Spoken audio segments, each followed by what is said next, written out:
அனைவருக்கும் தமிழ் நேசம் அகாடமியின் வணக்கங்களை தெரிவித்துக் கொள்கிறேன்.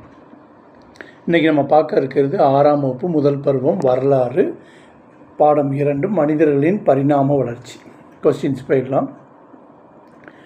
எத்தனை ஆண்டுகளுக்கு முன் மனிதன் நடந்தான்? 20 லட்சம் ஆண்டுகளுக்கு முன்.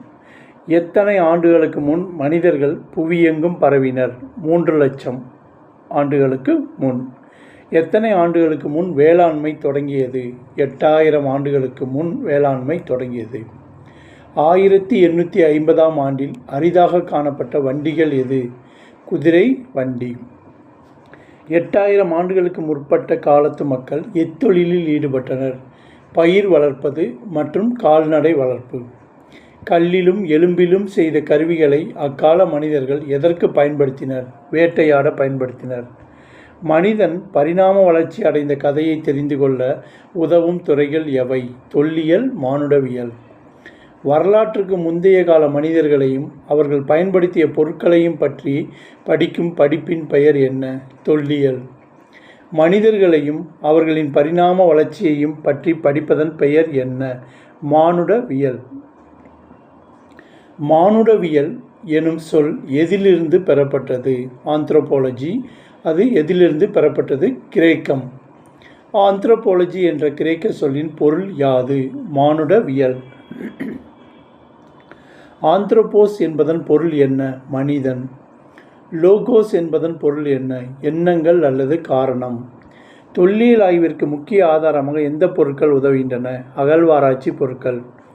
மனித குலத்தின் வளர்ச்சியையும் நடத்தையையும் ஆராய்பவர்களை எப்படி அழைக்கப்படுகின்றன? வரலாற்று ஆய்வாளர்கள்.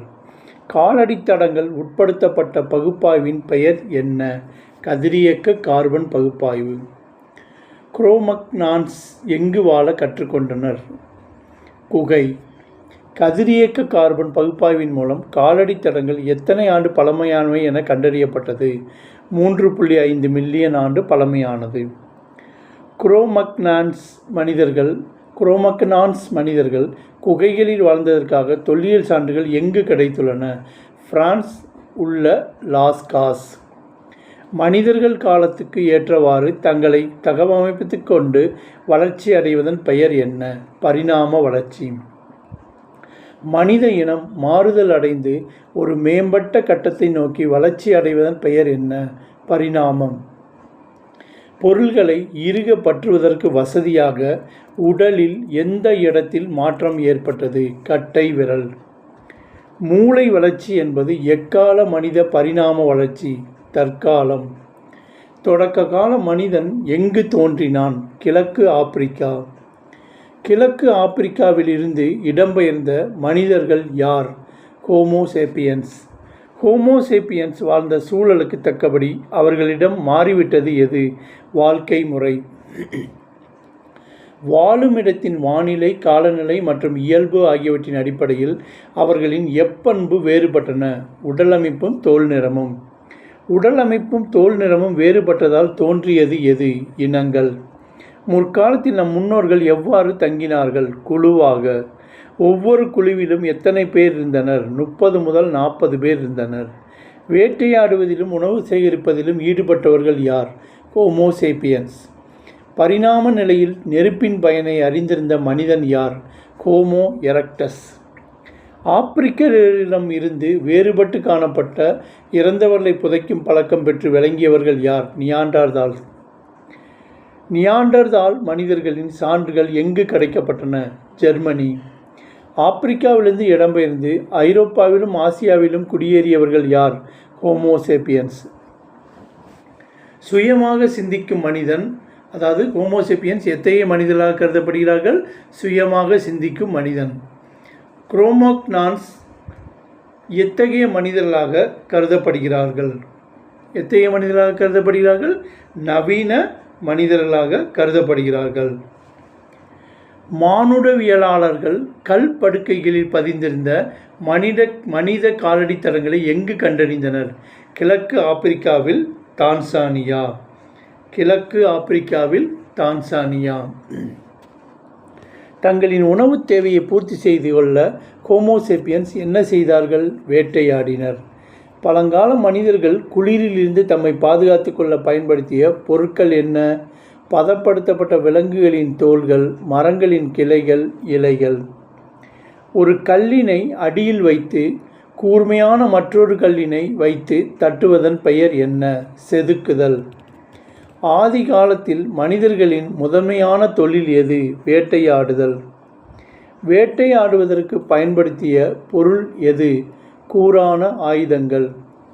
ஆயுதங்கள் செய்ய ஏற்றதாக இருந்த கல் எது? கூர்மையான கல்.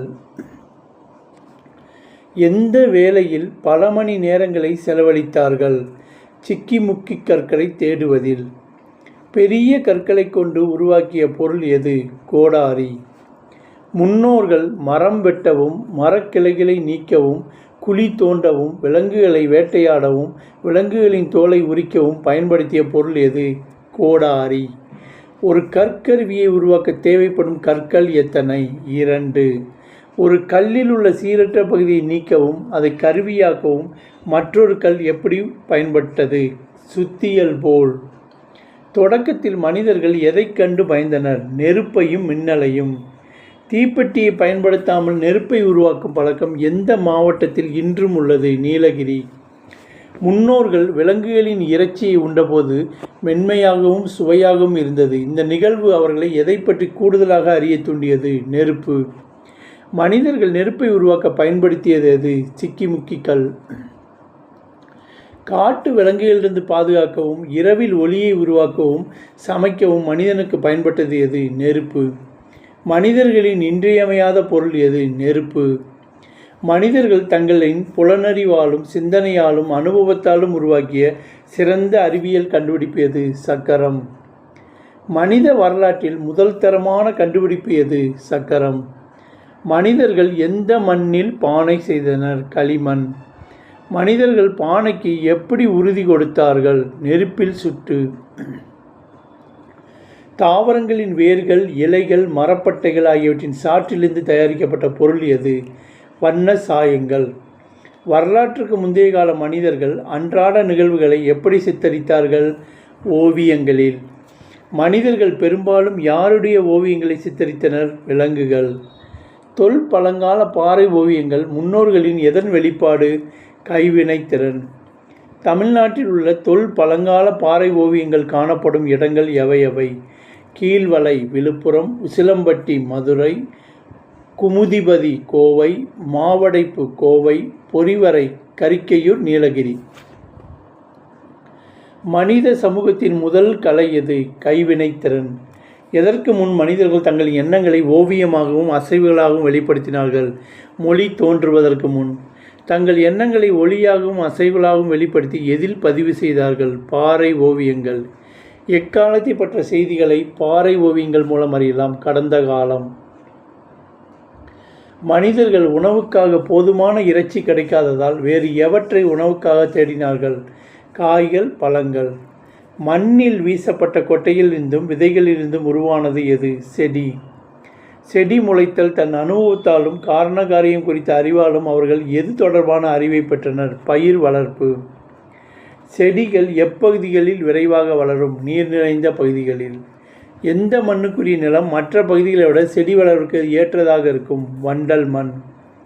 முறையாக விதைப்பதன் மூலம் அதிக அளவில் பெறுவது எது? உற்பத்தி. அதிக அளவு உற்பத்தி பெற்றதால் செயல்பாட்டுக்கு வந்தது எது? விவசாயம்.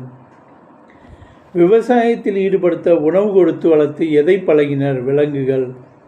வாழ்வில் முக்கியமான பகுதியாக எவற்றை வளர்த்தனர்? விலங்குகள்.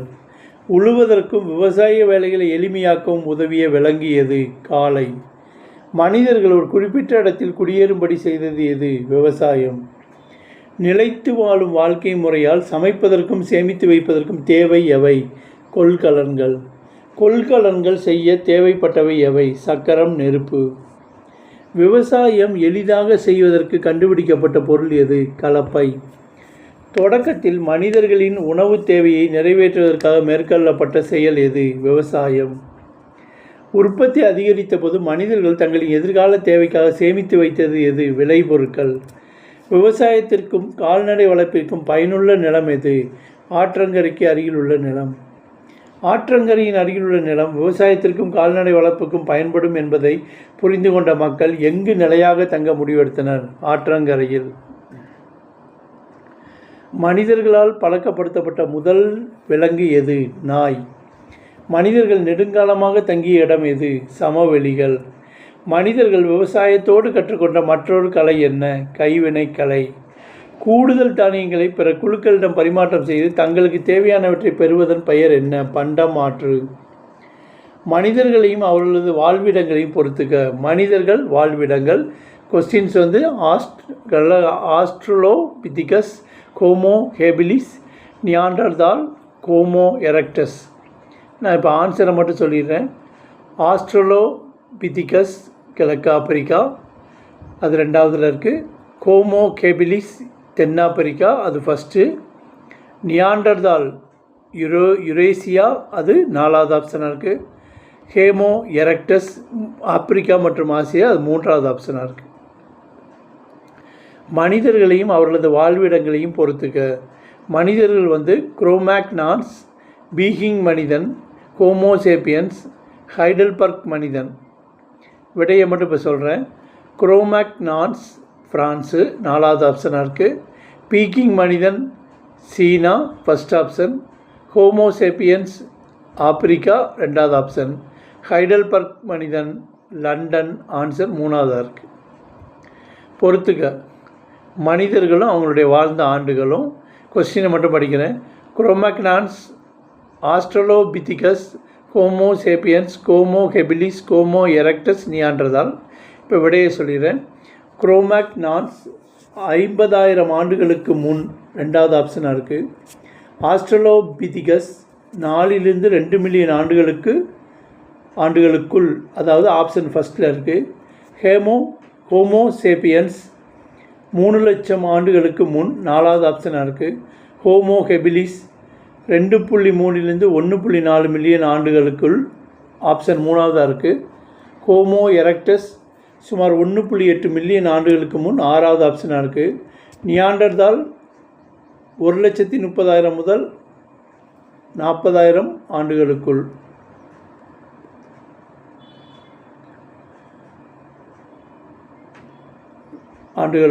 ஆப்ஷன் 5வதாக இருக்குது. பொறுத்துக. Australopithecus, homo habilis, homo erectus, homo sapiens, Cro-Magnons. இது ஆன்சரை மட்டும் சொல்கிறேன். ஆஸ்ட்ரலோபிதிகஸ் 2 கால்களால் நடப்பது.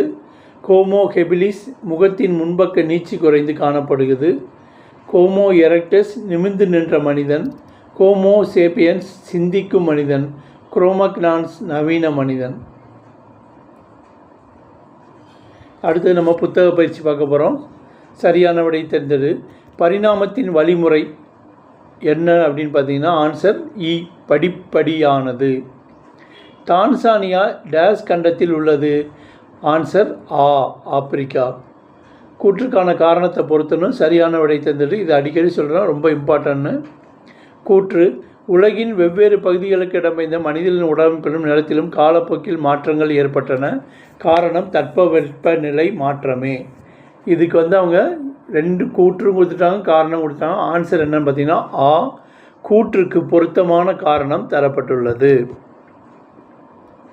சரியான இணையை கண்டுபிடி. Australopithecus, homo habilis, homo erectus, homo sapiens. சரிங்க, அதுக்கு என்னென்னா ஆன்சர் பார்த்தீங்கன்னா சரியான இணையை கண்டுபிடி அப்படின்னா ஆன்சர் ஆ, ஆஸ்ட்ரலோபிதிகஸ் 2 கால்களால் நடப்பது, அது மட்டும்தான் சரியான இணை. கோடிட்டடங்களை நிரப்பவும். தான்சானியாவில் காணப்பட்ட தொடக்ககால மனிதர்களின் காலடி தடங்களை டேஸ் உலகின் பார்வைக்கு கொண்டு வந்தார்கள் மானுடவியல் ஆய்வாளர்கள். பல மில்லியன் ஆண்டுகளுக்கு முன்னால் நம் முன்னோர்கள் டேஸ் வாழ்க்கை வாழ்ந்தார்கள், நாடோடி வாழ்க்கை. பழங்கால மனிதர்களின் முதன்மையான தொழில்கள் டேஸ் மற்றும் டேஸ் ஆகும். வேட்டையாடுதல், உணவு சேகரித்தல். டேஸ் கண்டுபிடிக்கப்பட்ட நிகழ்வு விவசாயத்தை எளிதாக்கியது, கலப்பை. பாறை ஓவியங்கள் நீலகிரி மாவட்டத்தில் உள்ள டேஸ் என்னும் இடத்தில் காணப்படுகின்றன, கரிக்கையூர். சரியா தவறா? நாணயங்களை ஆராய்வதற்கான துறை மானுடவியல் ஆகும். விடை தவறு. 2வது கொஸ்டின். ஹோமோ எரெக்டஸ் மனிதர்களுக்கு நெருப்பு குறித்த அறிவு இருந்தது. விடை சரி. மனிதர்களின் முதல் அறிவியல் கண்டுபிடிப்பு சக்கரம் ஆகும். சரியா தவறானா? விடை சரி. மனிதர்களால் பழக்கப்படுத்தப்பட்ட முதல் விலங்கு ஆடு. விடை தவறு. விடை தவறு. ஏன்னா மனிதர்களால் பழக்கப்படுத்தப்பட்ட முதல் விலங்கு ஏற்கனவே ஒரு கொஸ்டினில் பார்த்துருப்போம். எது அப்படின்னு பார்த்தீங்கன்னா நாய் அப்படின்னு. ஸோ இன்றைக்கி 6ஆம் வகுப்பு முதல் பருவம் வரலாறு பாடம் 2 மனிதர்களின் பரிணாம வளர்ச்சி பார்த்துட்டோம். இந்த வீடியோவை என்ன செய்யுங்க, லைக் பண்ணுங்கள், ஷேர் பண்ணுங்கள், மறக்காமல் சப்ஸ்கிரைப் பண்ணி வச்சுக்கோங்க. நீங்கள் சப்ஸ்கிரைப் பண்ணி வச்சா தான் எங்களுடைய அடுத்தடுத்த வீடியோஸ் உங்களுடைய சேனலுக்கு என்ன செஞ்சிட்ருக்கோம், வந்துக்கிட்டே இருக்கும். நீங்களும் அதை பார்த்துக்கிட்டே இருக்கலாம். சரியா? அடுத்தது இதை உங்கள் ஃப்ரெண்ட்ஸுக்கு, ஒரு எக்ஸாம் ப்ரிப்பேர் பண்ணுறவங்களுக்கு, உங்கள் ரிலேட்டிவ்ஸ், சரியா, உங்களுக்கு தெரிஞ்சவங்க எல்லாருக்குமே இதை அனுப்புங்க. சரியா? இது அவங்களுக்கு ரொம்ப யூஸ்ஃபுல்லாக இருக்கும். ஸோ மறக்காமல் வீடியோவை லைக் பண்ணுங்கள், ஷேர் பண்ணுங்கள், மறக்காமல் சப்ஸ்கிரைப் பண்ணுங்கள். நன்றி, வணக்கம்.